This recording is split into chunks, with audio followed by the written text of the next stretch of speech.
Lads, a huge positive update for the Indiana Fever coming up against the Golden State Valkyries tomorrow. It is looking like Caitlin Clark is returning, lads. She is going to be back to play against the Golden State Valkyries in what is a relatively important game. Again, do I think it's the most important game of the season? No. But is it important? Yeah. It is, no question about it. All these games are important games at this stage. But it is an important game. And if you guys agree, subscribe. We are trying to hit 52.9k by the end of the day. We're 54 subscribers off hitting that. But lads, Caitlin Clark, who has been injured for the majority of the season. Like, she has been, well, no, she's been injured for exactly 50% of the season. And the Indiana Fever are now in a situation where they really need her. Like, they really do need her. And with her being back, if not for any regression, according to Stephanie White, obviously, she says if there's no Jesus, I almost said step backs. But if there are no setbacks, she expects Caitlin Clark to return to the lineup tomorrow against the Valkyries. It is a very winnable game. The Valkyries just go around hacking people. They don't get the favorable whistle away from home that they get at home. They work hard, but they don't really have the talent and ability level to go and get themselves wins. They've lost their last 2 games in a row, and they've kind of faded late in both of those games. And they have the same record as the Fever. Like, anyone want to talk about the Valkyries being much better than the Fever? The Valkyries have the exact same record as the Fever here. So, for me anyway, it's like the Fever can get into that top 6 pretty easily. They can manage to get into that top 6 very, very easily.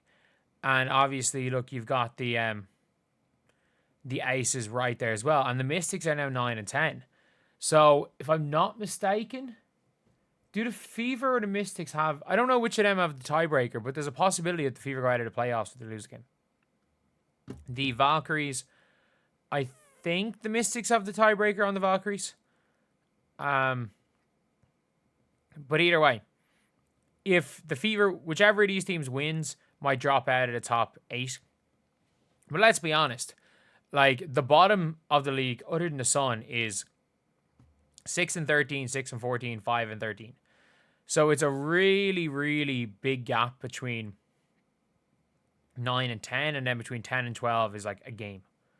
It's like a game between 10 and 12. So, look, it's not that much of a difference. Like, at the end of the day, these teams are all close.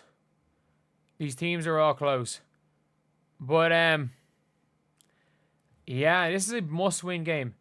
This is a real must-win game for the Indiana Fever. And it's a game that Caitlin Clark coming back will help them. Because let's be honest, like, it's not like Sid Colson. When Sid Colson is not a negative, people are like, you know what? Yeah, Sid Colson's hooping. Like, all she has to do is score 4 points and everyone's delighted. Caitlin with Ari, Caitlin with Kelsey Mitchell, from everything I've heard about those, like,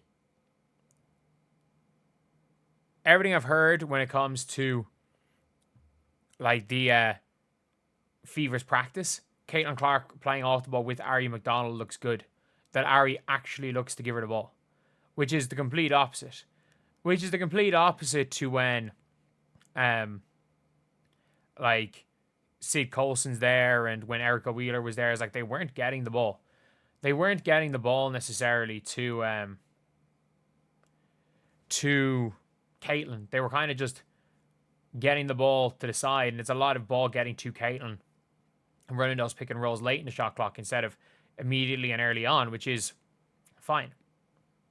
I don't mind Caitlin playing off the ball as long as there is a motion offense and there is actions where she can, when she does get the ball, she can still get into her actions.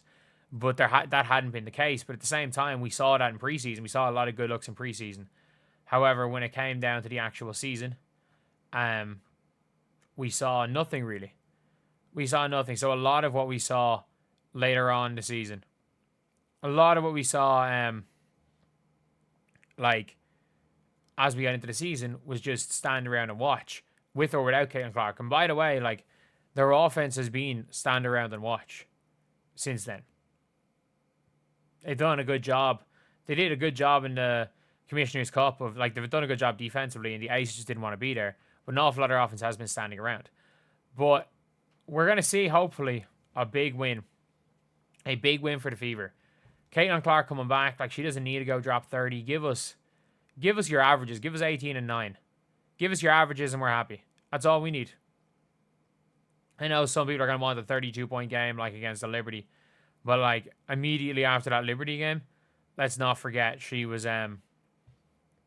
immediately after that game, she was being strapped up for the Sun game. We don't want her to get hurt again.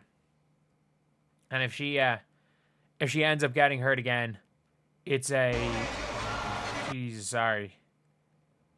Was just... But, yeah, if she gets hurt again, it's a disaster. It's an absolute disaster if Caitlin gets hurt. So, look, at the end of the day, the medical team knows more than we do. The medical team knows a lot more than we do. If they say she's healthy, she should play. If she has the all clear from the medical team, she should play. And I think that this is, again, is a big one because the Mystics did win a game. And obviously, when it comes to the Mystics, the Sky are just out of that running. There are 9 teams competing for 8 spots right now in the playoffs. The Mystics might fade, but, like, they came up clutch. They came up clutch in a game where realistically the Sky were Rachel Banham and Angel Reese. Angel was good again. She was really, really good again. But, yeah, this is... What do you guys think? Do you guys think it's a little bit early for Caitlin to come back and play? Do you guys think that it's completely fine? Do you guys think that Caitlin Clark is...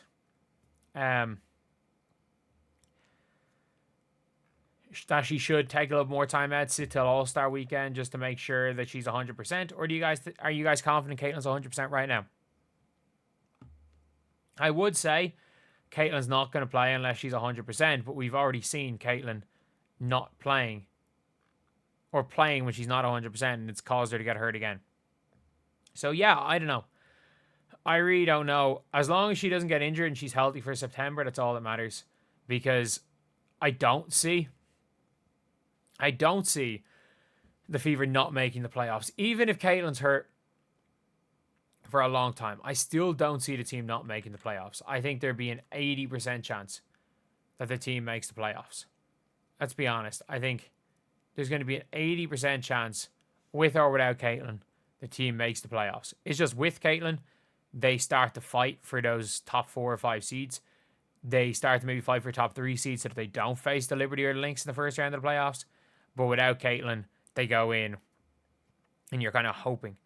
You're kind of just hoping for that 8 seed. You're hoping to cling on to it. But anyway, that's the video. I'll see you guys.